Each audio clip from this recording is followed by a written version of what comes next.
Everyone.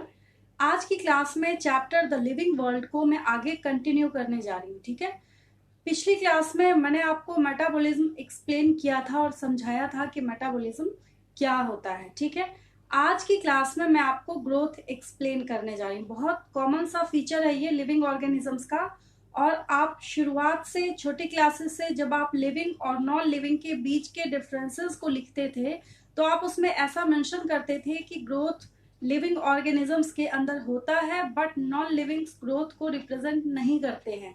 But आज के day में क्या है, ये एक डिस्प्यूटेड फीचर है लिविंग ऑर्गेनिजम्स का। ठीक है, अभी मैं आपको लिविंग्स में एक्सप्लेन कर रही हूँ, मतलब लिविंग प्लांट्स और एनिमल्स में या ऑर्गेनिजम्स में। आगे जाके फिर मैं आपको ये बताऊंगी कि कैसे इसको नॉन लिविंग्स के अंदर भी आज के डे में काउंट किया जाता है। ठीक है, और किस तरीके से ये एक डिस्प्यूटेड टॉपिक बन गया। ठीक है, तो ग्रोथ जब आप कॉमनली सोचते हैं तो आपको ग्रोथ के बारे में क्या समझ आता है कि ग्रोथ का ये मतलब है कि कहीं पे कोई चीज अगर है, कोई ऑर्गेनिज्म है या आप है, तो कुछ ना कुछ वहां पे क्या हो रहा है, इंक्रीज हो रहा है, मास इंक्रीज हो रहा होगा। अगर सेल्स है तो सेल का नंबर इंक्रीज हो रहा होगा। ठीक है, अगर एक यूनिसेलुलर कोई ऑर्गेनिज्म है तो इट मीन्स कि उसका साइज इंक्रीज कर रहा होगा। तो ये सारी चीजें क्या है, ग्रोथ है। ठीक है, तो ग्रोथ में यहाँ पे मैंने फर्स्ट पॉइंट में आपको क्या बताया है, living organisms grow in mass and number. ठीक है, जो कि मैं अभी अभी आपको बता रही थी कि इसका ये मतलब है कि लिविंग ऑर्गेनिजम्स का अपना मास भी इंक्रीज होता है। जैसे जब आप अर्लियर एजेस में थे, जब आप अपने पहले की एज को सोचते हैं, जब आप छोटे थे, तब आपकी बॉडी का मास इतना नहीं था जितना अभी है। ठीक है, और नंबर भी, सेल्स का नंबर भी इंक्रीज होता है। ठीक है, तो इसके लिए मैंने आपको यहाँ पे ये फर्स्ट पॉइंट लिखा है। ठीक है, अब देखिए देन जो पॉइंट है यहाँ पे मल्टी सेलुलर ऑर्गेनिजम्स। ठीक है, मल्टी सेलुलर ऑर्गेनिजम्स में सबसे अच्छा आप खुद ही अपनी बॉडी का एग्जांपल ले लीजिए। Increases its mass by cell division. आपकी बॉडी का कहीं भी किसी भी पोर्शन के बारे में जब आप सोचना स्टार्ट करते हैं तो अगर वहां पे वो अपना मास इंक्रीज करता है तो उसका एक ही तरीका है, किस तरीके से, कि सेल क्या करे, सेल डिवीजन करके अपने नंबर को इंक्रीज करना स्टार्ट करे। पता है आपको, सेल जब सेल डिवीजन करके अपने नंबर को इंक्रीज करेगा तभी वहां पे क्या होगा, वो मास भी इंक्रीज करेगा। पता है आपको। ठीक है, अब हम प्लांट्स की बात करते हैं। ठीक है, प्लांट्स जब नॉर्मली ग्रो कर रहे होते हैं तो बहुत सारे प्लांट्स आपने ऐसे देखे होंगे जिनमें हाइट काफी टाइम तक कंटिन्यू होता है। ऐसे मोस्टली सारे प्लांट्स के बारे में वही बोला जाता है। 9th क्लास में आपने परमानेंट और मेरिस्टेमेटिक टिश्यूज पढ़े थे, बट हम यहाँ पे भी आगे बात करेंगे इसके बारे में, मैं आपको समझाऊंगी। ठीक है, तो प्लांट्स में जो मेरिस्टेमेटिक टिश्यूज का जो एरिया है, ठीक है, वो लगातार कंटिन्यू करता रहता है।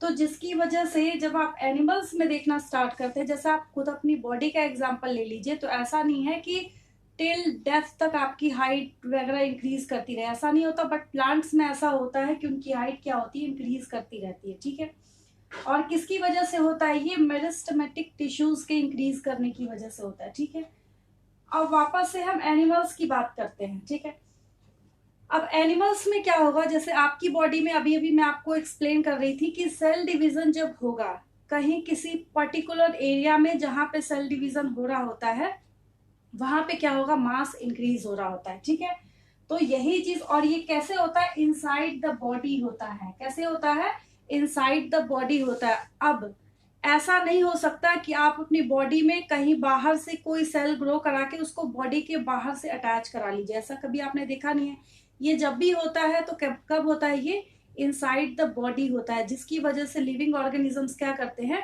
ग्रोथ करना स्टार्ट करते हैं। ठीक है, तो आपको प्लांट्स में कहाँ होगा, ये मेरिस्टेमेटिक टिश्यूज के अंदर होगा।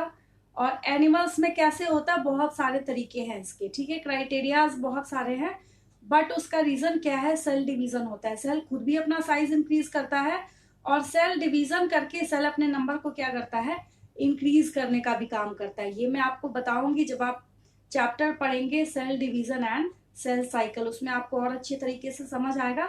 बट आपको इतनी बात पता है कि सेल्स अपना नंबर कैसे इंक्रीज करते हैं, 1 से 2, 2 से 4, मतलब जियोमेट्रिक प्रोग्रेशन में ये अपना नंबर क्या करते हैं, इंक्रीज करने का काम करते हैं। ठीक है, अब हम कुछ नॉन लिविंग्स के बारे में बात करते हैं कि नॉन लिविंग्स को किस तरीके से बोला जाता है कि ये भी ग्रोथ को रिप्रेजेंट करने का काम करते हैं। नॉन लिविंग्स जैसे कि अगर माउंटेन्स हैं, कुछ बोल्डर्स वगैरह हैं, क्रिस्टल्स हैं, ये भी ग्रोथ को रिप्रेजेंट करते हैं। अब आप बोलेंगे ऐसा तो हमने कभी सुना ही नहीं कि ग्रोथ को रिप्रेजेंट करते हैं। तो इनका ग्रोथ किस तरीके से होता है कि यहाँ पे आउटर साइड से, यहाँ पे क्या होता है, जैसे सबसे अच्छा समझने का ये तरीका है, सेडिमेंट्री रॉक्स की पढ़ाई करी है आपने, ठीक है। तो सेडिमेंट्री रॉक्स अगर मान लीजिए शुरुआत में उनकी हाइट इतनी है, ठीक है, ये क्या है, उसकी हाइट है, लेकिन इसके बाहर से सिमिलर मटेरियल्स के डिपोजिशन होने की वजह से, यहाँ पे सिमिलर मटेरियल्स कैसे डिपॉजिट होते हैं, आउटसाइड होते हैं, नॉट इनसाइड। कैसे होते हैं ये, आउटसाइड। तो यहाँ पे अब इसकी हाइट क्या हो गई, देखिए ये इंक्रीज कर गई। ठीक है, तो ग्रोथ के बारे में एक डेफिनेशन यही बनाई गई है कि ग्रोथ का मतलब ही ये है कि यहाँ पे क्या हो रहा है, इंक्रीजमेंट हो रहा है। किस चीज का, अब ये अगर नॉन लिविंग है तो ये भी अपने मास को क्या कर रहा है, इंक्रीज कर रहा है, बट किस तरीके से, यहाँ पे ये सिमिलर मटेरियल्स को आउटर सरफेस पे क्या कर रहा है, ये डिपोजिशन कराने का काम कर रहा है। लेकिन लिविंग ऑर्गेनिजम्स के या प्लांट्स के अंदर मैंने आपको कौन सी बात बताई थी, inside the body, cell division, आपकी बॉडी के अंदर आपका जो भी ग्रोथ हो रहा है, ठीक है। अब ऐसा तो है नहीं कि बॉडी के बाहर कहीं पे कोई सेल डिवीजन हो रहा है, वो सेल डिवीजन कहाँ हो रहा था, आपकी बॉडी के अंदर हो रहा था, बट यहाँ पे वो कहाँ हो रहा है, आउटर सरफेस पे हो रहा है। ये एक बहुत बड़ा डिफरेंस है। ठीक है, आज के डे में इसको इस वजह से डिस्प्यूटेड टॉपिक्स माना जाता है। ठीक है, क्योंकि यहाँ पे क्या है, आप कुछ माउंटेन्स को देख लीजिए, बोल्डर्स को देख लीजिए, कुछ क्रिस्टल्स हो गए, जैसे मैंने अभी अभी आपको यहाँ पे ये सेडिमेंट्री रॉक का एग्जांपल दिया। ठीक है, ज्योग्राफी में पढ़ा होगा आपने, ये सेडिमेंट्री रॉक्स वगैरह हो गए। ये सब किसके एग्जाम्पल हैं कि ये क्या करते हैं, ग्रोथ को रिप्रेजेंट करने का काम करते हैं। बट ये कहाँ होगा, याद रखिएगा, आउटर सरफेस पे। कहाँ होगा, आउटर सरफेस पे। ठीक है, तो तब जाके हम क्या बोलते हैं कि ये ग्रोथ को रिप्रेजेंट करने का काम कर रहा है। तो मैंने आपको लिविंग ऑर्गेनिजम्स में भी बताया और नॉन लिविंग में भी बताया।